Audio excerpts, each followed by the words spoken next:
안녕하십니까 글로벌 디펜스 뉴스 팬 여러분.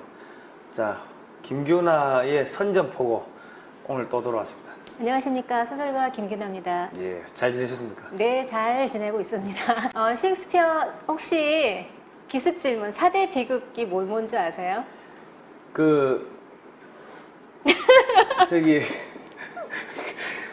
죽느냐 사느냐 그것이 문제로다. 햄릿. 햄릿. 예. 또 제가요 예전에 사실 학교에서 아이들을 네. 가르친 적이 있는데 이제 그때 네. 중학생 아이들한테 4대 비극이 뭐니 그러면은 로미오와 줄리엣 이렇게 먼저 애들이 손을 꼽는 경우가 있어요. 로미오가 한 건이고 네. 줄리엣이 한 네, 건입니까? 네, 아, 예. 네, 아쉽게도 로미오와 줄리엣을 하나로 본다고 해도 로미오와 줄리엣은 4대 비극에 들어가지 않습니다. 아, 그렇습니까? 예. 네. 그래서 햄릿하고 오셀로하고 맥베스하고요. 그다음에 예. 리어 왕 네 가지가 4대 비극입니다. 예. 왜 4대 비극으로 치는지도 이따가 얘기 말씀드리겠습니다. 저희 나라에서는 우리나라에서는 없겠지만은 드물겠지만 한글로 번역된 거 읽기는 정말 힘듭니다. 저도 정말 낑낑거리면서 읽었는데 저는 사실 대학교 때 영문과였기 때문에 뭐 4학년 때 배우기도 했었어요. 근데 예. 어쨌든 쉬운 작품은 아닙니다. 하지만 아마 분명히 영화로는 많이들 접하셨을 거고요. 이야기로도 아마 많이 익숙하실 거예요. 그래서 아마 익숙하신 태블릿 PC 따위 필요 없었을지도 모릅니다. 이것과 연관 지어서 예. 손수건 따위 필요 없었을지도 모릅니다라는 제목으로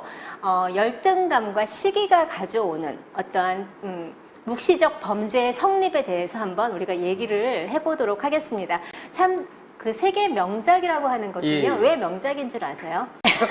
시대 불문, 시대 불문, 예. 문화 불문, 국적 불문 모든 인간에게 공통적으로요. 예. 가슴을 팍팍팍 찔러주는 어떤 감동과 공감을 주기 때문입니다. 네. 그래서 오늘은 이제 셰익스피어의 이 작품을 한번 보도록 하겠는데요.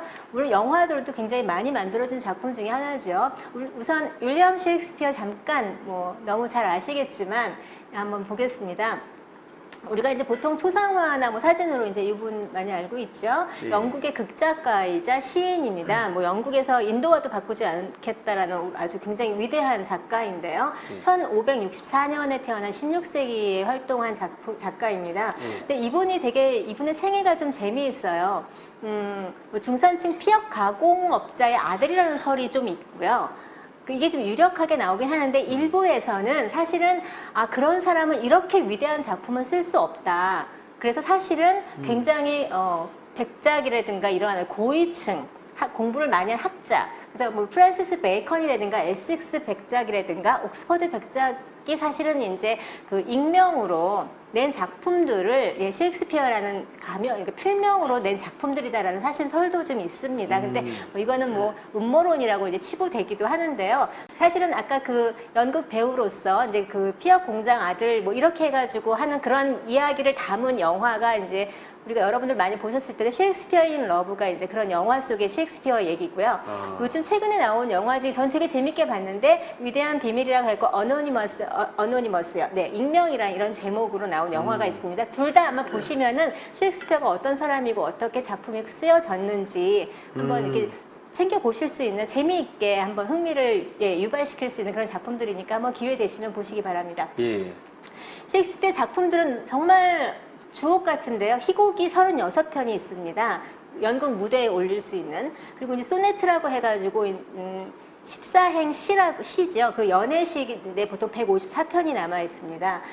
여러분들 잘 아시는 뭐 베니스의 상인이라거나 한여름밤의 꿈, 뭐 헛소동 이런 희극이지요. 재미있는, 웃기는 어떤 그런 것들이 이제 있고요. 아까 제가 지금 갑자기 급습한 질문한 4대 비극 중에 이제 비극들이 있는데 맥베스나 햄릿, 리어 왕, 오셀로가 있습니다. 4대 비극이라고 하는데요. 비극과 희극은 다르거든요. 근데 희극은 뭐 해피엔딩이고요. 근데 비극은요, 사실은 이제 무조건 슬프서 비극이 아니에요. 그러니까 예를 들어서 로미오와 줄리엣은 비극에 넣지 않습니다.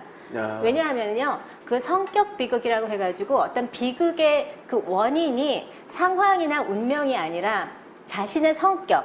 제가 볼 때는 성격이라기보다는 선택에서 기인한 어떤 비극과 불행을 가져오는 그런 사건들이 벌어지면서 자신을 어떤 구렁텅이에 빠뜨리고 고난에 빠뜨리는 어떤 그런 그걸 우리가 보통 비극이라고 합니다. 그래서 맥베스 알다시피 권력 욕망에 휘둘리죠. 맥베스가 그냥 편안하게 살 수 있었는데 난 한번 왕이 돼보겠어. 그 잘못된 판단으로 인해서 자신을 완전히 파멸로 몰아가는. 그렇죠? 햄릿도 이제 아버지의 복수를 할 것이냐 말 것이냐 그냥 확 해버리면 좋겠는데 그걸 어머니의 남편이기도 하고 새로 남편이 된 예. 나의 삼촌인 거죠. 아버지 동생. 그걸 죽이느냐 마느냐 이제 여기에 대한 어떤 갈등이 너무 심하다 보니까 자기 애인도 죽게 되고 자기 스스로도 파멸로 몰아가고. 그러니까 이거는 그 선택 장애인 그런 겁니까? 그러니까 성격 비극이라고 하는데 결국 예. 그 성격에 의해서 자신이 어떤 하지 말았어야 할 선택에 의해서 비극과 파멸로 몰아가는 거죠. 그러니까 비극으로 위대한 예술로 승화가 되는 거야. 예. 내가 비록 그 주인공이 파멸이 될지언정 그렇지만 지금 요즘 우리나라에서 벌어지고 있는 것은요 비극이 아니라 막장이죠. 막장. 네, 막장입니다. 그거는 어떤 예술적인 아무런 가치가 없고. 예. 네. 교훈도 줄 수 없고 그런 막장입니다. 그냥 그런 거죠. 그래서 저는 이 성격 비극은요. 그 모든 불행, 네. 행불행은 모두가 그 사람 본인의 탓이라고 해서 제가 늘 주장하는 TNTU, 개인의 각성과 연결된다고 생각해서요. 이따 한번 더 자세하게 예. 말씀드리겠습니다. 그리고 그 밖에도 여러분들 뭐 소소하게 아시는 로미오와 줄리엣 시저, 뭐 안토니오와 클레오파트라 이런 재미있는 작품들이 있죠. 네, 다 영화화들도 많이 됐습니다. 이렇게. 오셀로 내용 요약해드리겠습니다.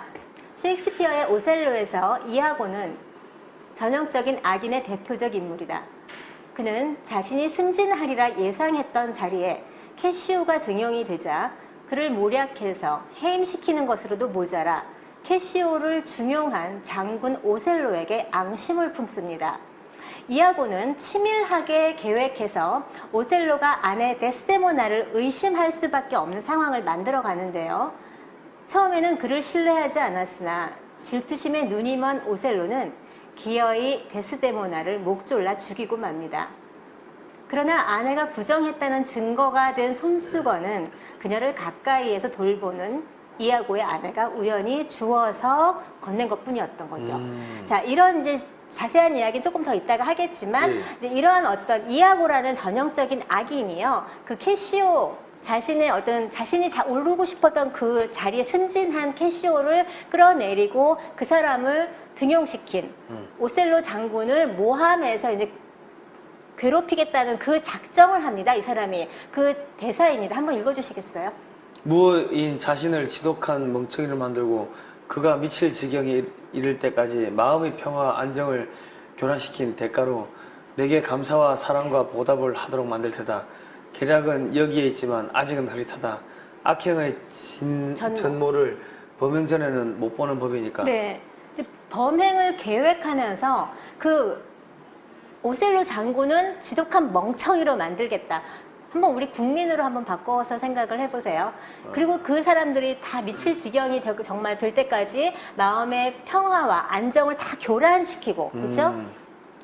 그런데 그것을 원망이 아니라 감사와 사랑과 보답을 자신한테 하도록 만들겠다는 거죠. 그런데 어떻게 할지는 아직은 몰라. 해봐야 아는 거 정확하게 매번 변하니까요. 그렇지만 악행의 전모가 드러나기 전까지는 이제 모르는 거죠. 근데 우리는 지금 악행의 전모가 다 드러났음에도 불구하고, 그죠, 예. 네. 이거는 지독한 멍청이를 만들고 이거는 국민들을 개돼지로 만든다. 그렇죠. 이 소리 아닙니까? 네, 그렇게 좀 보입니다. 미칠 지경에 이를 때까지 사람 중에 돌아버릴 것 같은데. 네. 세계 명작이란 바로 이렇게 시대에 따라서 귀에 걸면 귀걸이, 코에 걸면 코걸이가 해석이 되는 거죠. 예. 네, 우리 한번 그렇게 해석도 해볼 수 있겠습니다. 자, 한번 인물별로 한번 제가 대표적인 대사들을 한번 꼽아봤습니다. 오셀로에게는요, 오셀로가 그 이아고에게 계속 이용을 당하면서 그 순결한 아무런 죄도 없는 데스데모나를 불륜녀로 몰아서 이제 목을 졸라 죽이게 되는데요. 사실은 오셀로가 데스데모나에 대한 사랑이 굳건했으면 예. 이아고가 어떤 얘기를 해도 아마 흔들리지 않았을 겁니다. 그런데 오셀로에게는 약점이 있었어요. 그것이 바로 열등감인데요. 저는 열등감만큼 무서운 게 없다고 생각해요. 예. 이 사람에게는 어떤 열등감이 있었냐면 무어인이라고 조금 전에 나왔잖아요. 무어인은 그러니까 우리로 보면 유색인종입니다. 보통 연극이나 이제 영화에서 예. 흑인으로 나오는데요. 예. 그래서 유색인종이라서 그 내 살색이 검어서 한 가지 그 유색인종에 대한 컴플렉스가 있고요. 사교계의 남자들처럼 세련되지 못해서 다시 말해서 이 사람은 장군입니다. 예. 전쟁터에서 뼈가 굵은 아주 거친 사내예요. 예. 그러다 보니까 어떤 사교계에서 아주 멋진 기사도 같은 그런 멋있는 사람은 자기가 아닌 걸 알고 있는 거야. 여기에 대해서 또한 컴플렉스가 두 번째가 있고요. 그 다음에 데스데모나에 비해서 나이가 좀 많습니다. 전쟁터에서만 늘 해가지고 승진을 나중에 해가지고 그래서 이 세 가지 유색인종이라는 거, 자기가 무식한 어떤 그런 장군이라는 남자라는 거, 나이가 많다는 세 가지 열등감을 가지고 있는 상태에서 이 아내가 너무 아름답고 젊고 이 아내가 혹시 나를 배반하지 않을까, 내가 혹시 저버려지지 않을까 이런 두려움을 항상 가지고 있는 사람이었습니다. 그렇지만 데스데모나는 정말 아직 어리고 순진하고 정말 순결한 그런 사랑을 하고 있는 거죠. 그래서 이 여자는 그냥 우리의 사랑은 갈수록 더 깊어질 거야라고 그 오셀로에 대한 사랑을 확신하고 있는 여자입니다. 전혀 뭐 외도나 뭐 불륜을 할 사람은 여기서는 전혀 아니에요. 그런데 이것을 이제 이아고가 이용을 하는 거죠. 자신의 어떤 복수를 위해서. 그래서 이렇게 얘기를 하는, 장군이 나 대신 캐시오를 승진을 시켰어. 그 무어인에게 복수할 거야. 이렇게 해서 이제 모든 계획을 꾸미게 됩니다. 근데 이 아멜리아는 이아고의 아내입니다. 근데 뭐 이아고가 아멜리아에게 좋은 남편이겠어요? 진짜 그건 아니겠죠. 아멜리아는 어쨌든 좋은 남편, 이아고가 좋은 남편이 아닌데 이아고가 아멜리아에게 그 데스데모나의 손수건은 어떤 거냐면은 그 오셀로가요. 데스데모나에게 사랑을 고백하며 처음 선물한 아주 귀한 손수건입니다. 그래서 데스데모나가 정말 목숨처럼 사랑하는 거예요. 근데 그거를 훔쳐다 달라고 해요. 그랬더니 이 아멜리아가 제 남편이 또 이제 여자가 나쁜 여자는 아닌데 그 남편이 또 부탁을 하니까 거절을 못하고 있다가 훔친 건 아니고 우연히 마침 데스데모나가 손수건을 떨어뜨렸는데 그거를 살짝 주워서 남편에게 가져다 줍니다. 그래서 이제 문제가 생기는데요. 그리고 캐시오는 이제 오셀로에 비해서 젊고 잘생긴 부군인데 이 사람을 모함하기 위해서 이아고가 술을 마시게 하고 야근하는 날 좀 실수를 하게 만듭니다. 그래서 그것을 오셀로가 이제 목격하게 만들어서 결국은 해임을 시켜요. 직위에서. 그래서 이제 캐시오는 너무 억울하잖아요. 그래서 이제 자기 실수한 것도 있고 너무 부끄럽기도 하고 해서 이 아멜리아에게 부탁을 합니다. 데스데모나 부인을 좀 만나게 해달라, 좀 나를 좀 잘 얘기할 수 있게 좀 부탁을 해요. 그러니까 이런 상황이 되면서 이제 이야기가 얽히고 설키게 되는 거죠. 아니 근데 이것은 많이 본 것 같은데요. 그렇죠. 갑자기 막 태블릿 PC 막 하나 슬쩍 해가지고 여기다 갖다 놓고 그 뭐 해임 당하는 게 탄핵 당하는 거고. 야 이거 이 구조가 똑같은데요. 그러니까 똑같습니다. 정말 끝까지 한번 여러분께서 보시면 제가 이제 이 대한민국식인 거꾸로 간다 해서 탄핵 당시에 사실 이 작품을 다뤘었는데요. 뭐 지금 생각해봐도 정말 너무 똑같아서 소름이 끼칠 정도입니다. 자, 이제 그래서 이아고는 오셀로 귀에다가 계속 이제 유혹을 합니다. 다시 데스데모나가 캐시오하고 바람을 피웠어. 둘이 좋아하는 게 분명해. 눈이 맞은 거야. 막 이러면서 그리고 둘이서 뭔가 뭐 키스도 한 것 같고 뭐 이래요. 막 이렇게 하면서 얘기를 하니까 오셀로는 자신의 그 컴플렉스가 있는 상황에서 이런 얘기를 들으니까 그래도 믿고 싶지는 않잖아요. 그래서 계속 얘기를 해. 증거를 가져와. 증거를 보여줘. 증거를 내놔. 이렇게 얘기를 합니다. 그랬더니 이아고가 내민 증거가 딱 두 가지가 있어요. 지금 이것도 똑같습니다. 한번 보세요. 캐시오가 잠꼬대를 해요. 잠꼬대를 했는데 뭐라고 하냐면 사랑하는 데스데모나 어쩌고 저쩌고 이러면서 얘기를 한참 늘어놓습니다. 잠꼬대가 증거가 될 수 있다고 생각하세요? 잠꼬대는 그냥 우리나라 지금 요즘에 일어나면 카더라 그냥 소문이잖아요. 아무런 증거도 될 수 없는. 뭐 캐시오가 법정에 나온들 그걸 증언을 할 수 있겠습니까? 아니죠. 그렇게 하고 그다음에 손수건을 내밉니다. 자신이 아내에게서 받은, 그렇죠? 데스데모나가 떨어뜨린 걸 우연히 아멜리아가 주워온 것을 증거로 내밀면서 이거 캐시오가 땀 닦고 있던데요. 이렇게 얘기를 하는 거예요. 그러니까 그거 보자마자 오셀로는 이 잠꼬대와 손수건을 그냥 확고한 불륜의 증거, 외도의 증거로 그냥 인정을 해버립니다. 오셀로가.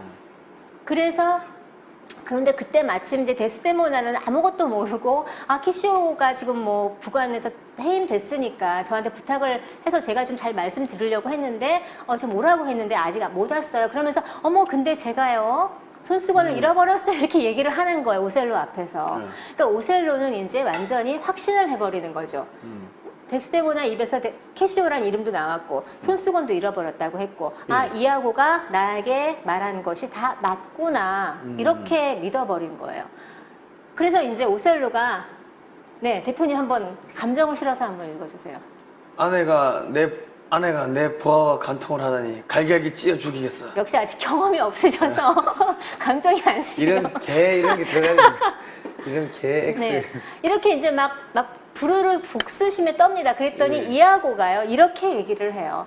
부정을 저지른 침대에서 목을 졸라 죽이십시오. 그리고 캐시오는 제가 처리하겠습니다. 완전히, 예.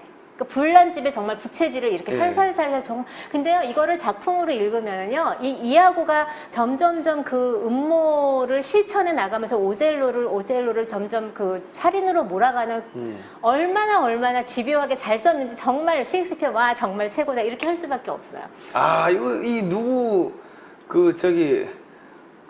손모시기 같은 생각이 드는데. 그러니까 어쩌면은 정말 이걸 읽다 보면요.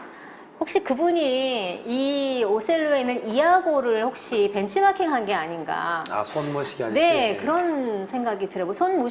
그분 머리에서 나온 거겠습니까? 그 사람은 좀 행동한 거가 아마 진짜 이하고는 전 따로 있다고 생각이 드는데, 예. 어쨌든. 그리고 이제 캐시오는 손수건을 어차피 죽긴 죽었는데, 모르겠어. 이렇게 되는 상황입니다. 그리고 결국은 그 의심을 저버리지 못하고 오셀로는 데스데모나를 정말 침대 위에서 목을 졸라 죽이게 됩니다.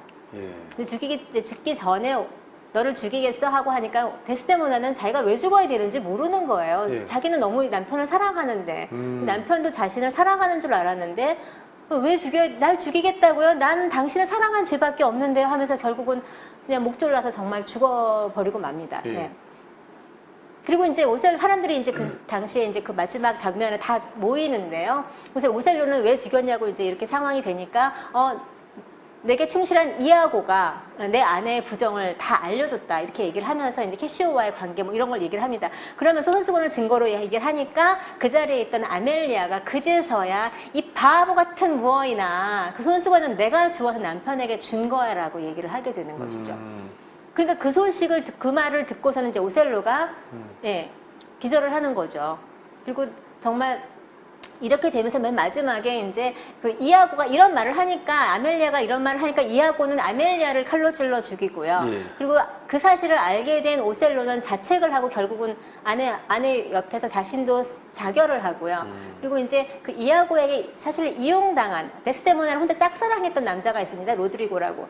그 사람에게 다 이하고가 이용을 해서 이제 다 사건을 더 심각하게 만들었는데 그 사람도 결국은 이하고가 죽였거든요. 그 사람 주머니에 모든 사건의 전말이 적힌 유서가 편지가 하나 있었습니다. 그래서 그거가 증거가 돼가지고 이제 이하고는 결국 체포를 당하게 됩니다. 예. 그리고 이제 그 오셀로가 통치하던 곳은 캐시오가 이제 통치를 하게 됩니다. 이렇게 해서 비극이 끝이 나게 되는데요.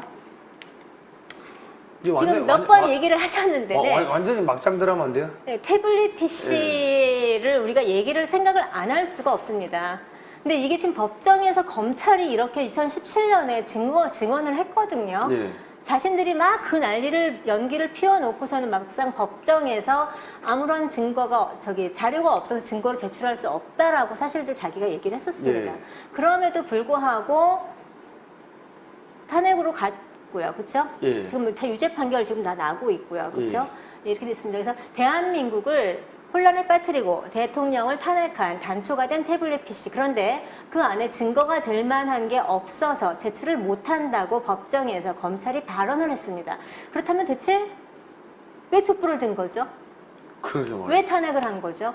그 JTBC 뉴스 화면에서 지겹도록 보았던 그 파일들은 대체 다 무엇이었고 아무런 증거도 없이 대통령은 왜 파면이 된 것이며 일주일에 4번씩 무죄 추정 원칙도 없이 인권도 없이 왜 끌려다녔던 것일까요? 그리고 2017년 3월 31일 이후부터 지금까지 1년 5개월 그쵸? 예. 지금 수감되어 있는 거죠.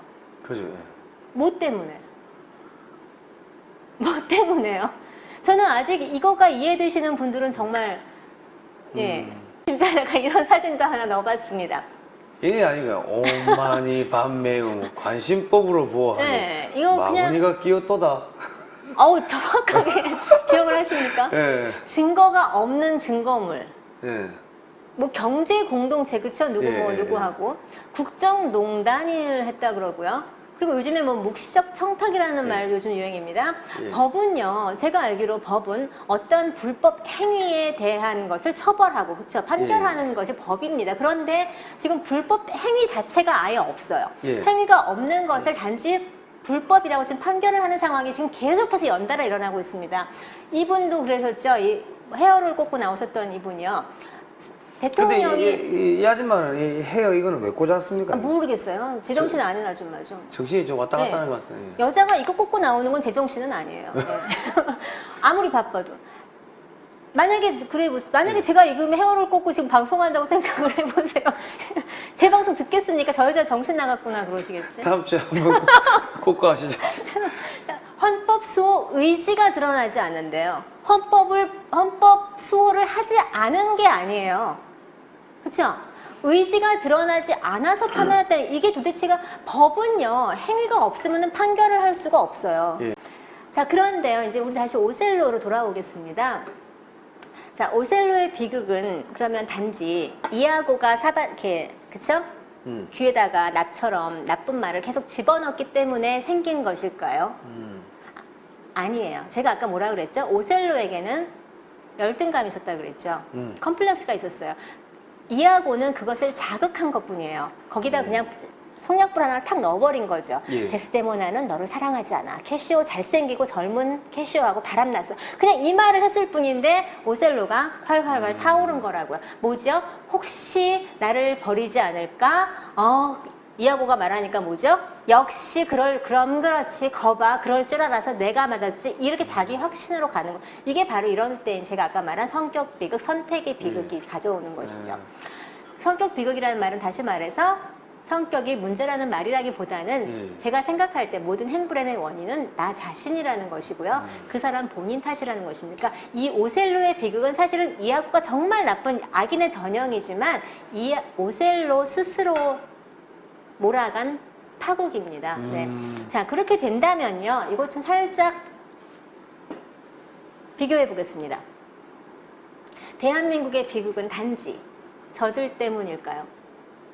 자, 한번 보겠습니다. 열등감 유색인이라는 또 나이가 많다는 또는 매너가 좀 없고 좀 거친 사내라는 어떤 그런 열등감과 또 다른 남자가 혹시 저 여자를 좋아하지 않을까라는 그런 질투에 눈이 멀었던 오셀로에게 사실은 예. 잠꼬대 조작, 그쵸? 캐시오가 그런 잠꼬대 한 적이 없거든요. 이아고가 만들어낸 거지. 예. 잠꼬대 조작이나 그 손수건 조작이 필요했을까요? 사실은 필요 없었던 거예요. 언제든 오셀로는 데스데모나를 의심할 수밖에 없는 그런 불씨를 가지고 있었던 사람입니다.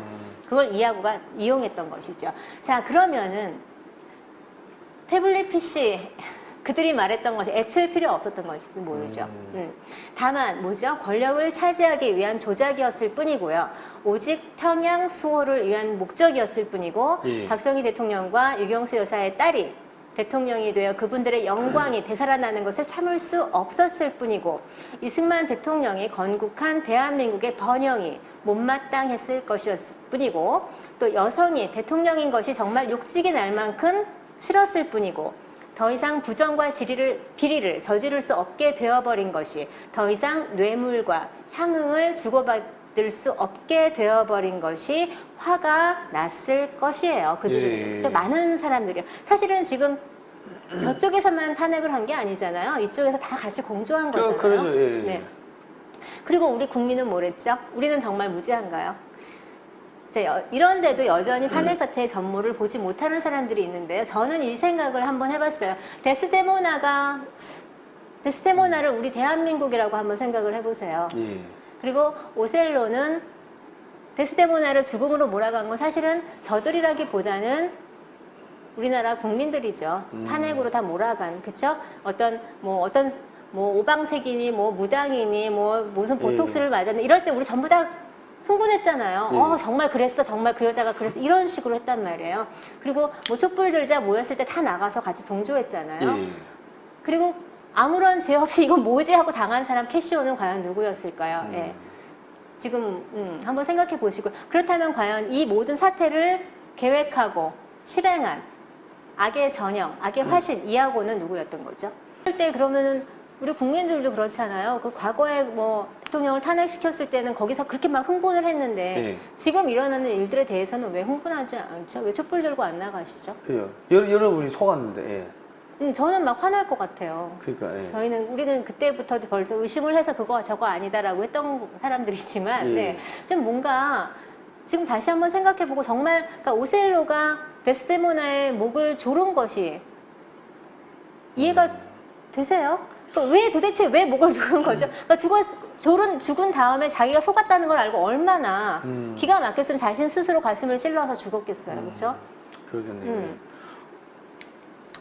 자, 그래서요, 오늘은 이렇게 아까 제가 말했잖아요. 그 비극, 성격 비극이라고 하는 것은 결국 본인의 문제고 예. 모든 선택의 책임은 내가 져야 되는 거고요. 예.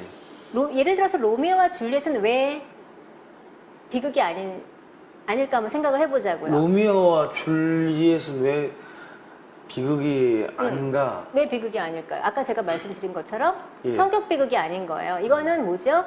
양쪽 가문이 얘네 둘을 갈라놨죠. 예. 네, 환경적인, 상황적인 비극이에요. 그리고 또 하나는 뭐죠? 운명이, 그러니까 성격 비극이 아니고 운명 비극이라고 보통 하는데요. 얘네들이 서로 시간이 엇갈리잖아요. 예. 그 약 먹고 뭐 가짜로 죽었는데 그게 진짜인 줄 알고 서로 죽고 막 그래서 뭔가 운명이 엇갈려요. 예. 그래서 얘네들이 지들 성격이 물론 좀 어린애들이 너무 성격 급해가지고 서두른 점이 있지만 예. 결국 운명이 얘네들을 어긋나게 빗나갔거든요. 그래서 예. 그런 면에서 성격 비극이 아닌 거예요. 예. 그런데 지금 어쨌든 간에 지금 이 돌아가는 게 이게 뭐 언제 쓰여진 책입니까? 16세기에 활동한 분이니까요. 200년, 300년, 400년. 그죠? 400년 된 거죠. 예. 이렇게 모든 어떤 사람들의 악 또는 그렇죠? 사람의 모든 마음, 그 숨겨진 욕망 이런 것들을 정말 너무 여실히 잘 드러낸 정말 세계적인 작품이라고밖에 말할 수가 그러니까 없어요. 인간의 속성이나 네. 이런 게 그 몇백 년 전이나 지금이나 그 똑같아요. 더러운 속성은 똑같다는 거 그러니까 아니에요? 사람은 정말, 그러니까 우리가 개인의 각성을 제가 자꾸 부르짖는 이유는요, 인간은 똑같아요. 예. 이 근본은 선도 가지고 있고 악도 가지고 있고, 네, 뭐 좋은 면도 가지고 있고 나쁜 면도 가지고 있거든요. 그렇지만 나쁜 면이라는 게 뭐죠? 남 탓하고 공짜 바라고 책임지지 않으려는 거 이런 것들이 전 나쁜 거라고 생각해요. 예. 네, 정말 근데 인간이니까 추구해야 될 게 뭐죠? 우리 문학이라고 하는 건요, 훨씬 더 우리가 인간의 우리가 그냥 동물하고 좀 비슷하게 가지고 있는 어떤 그런 기본적인 성격보다 더 높은 것을 바라보고 그것을 지향하고, 그렇죠? 거기에 다다르려는 우리 끊임없는 노력이거든요. 그래야 인간하고 동물하고 다른 거잖아요. 예. 네, 저는 그렇게 생각해요. 어떤 인생을 살아가면서 좀 어려운 일이 닥치거나 고통이 오거나 저는 그것이 하나도 이유 없는 고통은 없다고 생각하거든요. 만약에 지금 우리가 힘든 이유는 분명히 내일, 모레 뭐 이렇게 우리가 거기에 적응하도록 우리를 더 키우기 위해서 그죠, 예. 예, 그렇게 지금 우리가 훈련되고 있는 거거든요. 그래서 고통이 온다는 것은 세상이 혹은 삶이 혹은 뭐 신이 나를 미워해서가 아니라 정말 너무 뻔한 얘기인 것 같지만 나를 그만큼 단단하게 키우기 위해서 지금 고통을 주는 거거든요. 그것처럼 저는 대한민국이 지금 너무나 위태로운 상황에 있지만 이 기회를 통해서 저는 이 기회가 없었으면 사실 저도 몰랐을 거예요. 그죠. 네. 근데 이 기회를 통해서 더 국민들이 다 깨어나고, 네, 더 튼튼하고, 더 씩씩한 그런 대한민국이 될 거라고 저는 생각이 듭니다. 네. 그러니까 저 사람들이 지금 공중파는 다 장악을 했는데 지금 개인 방송을 장악을 못하니까 지금 이런 이 사람들이 보는 눈이라는 게 비슷한데 자기가 조금 더 잘 먹고 잘 살겠다고 이 안 좋은 쪽으로 가는 것 같아요. 그러니까 지금 말씀하시니까 생각이 나는데요. 그동안은 우리나라가 발전해오고 했던 것이 사실은 어떤 학벌, 그쵸? 서울대, 뭐 스카이대, 그쵸? 그런 사람들이 이제 오면서 부정부패가 사실은 많아졌지요. 근데 지금 제가 늘 주장하는 것처럼 개인의 각성, 지금은요, 개인의 각성이 된 개인들이 이끌어 나가는 시대인 것 같습니다. 그래서 네, 뭐 어느 대학을 나오고, 저도 좋은 대학 안 나왔거든요. 예.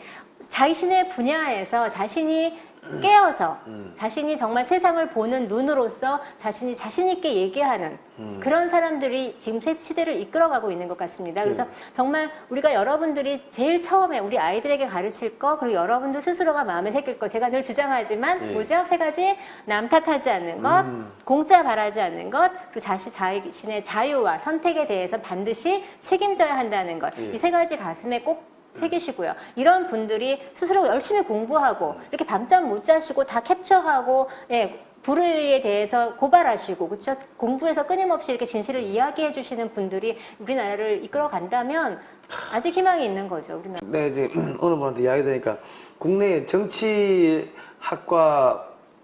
학회가 회원이 2,000명인데 신간이 나와도 이 책이 2,000권이 안 팔린다는 거예요.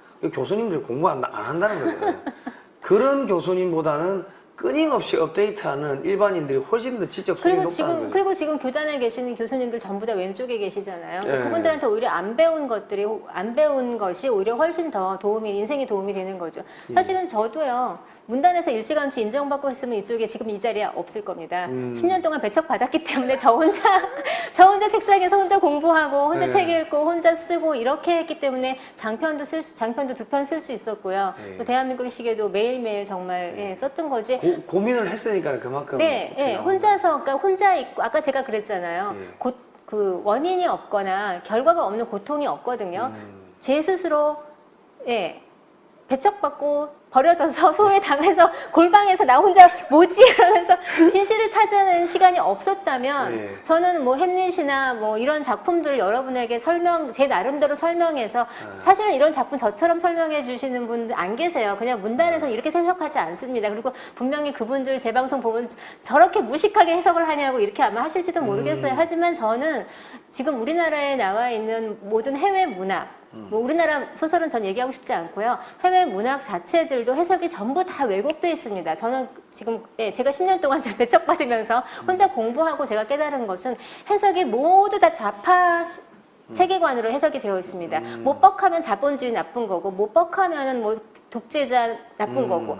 제가 늘 저번에 1984 때도 얘기했잖아요. 그러니까 그런 거가 있기 때문에 여러분들 지금 만약에 힘든 시간, 정말 뭐 나라하고 관계없이 힘든 시간, 고통스러운 시간 가지시고 좀 절망에 부딪히셨더라도 절대로 여기가 끝이 아닙니다. 그것을 짚고 일어서시면 분명히 또 다른 세계가 열립니다. 여러분 용기 가지시고요. 소망은 그 김규나의 선전포고에 나오는 작품들 다 모으셔서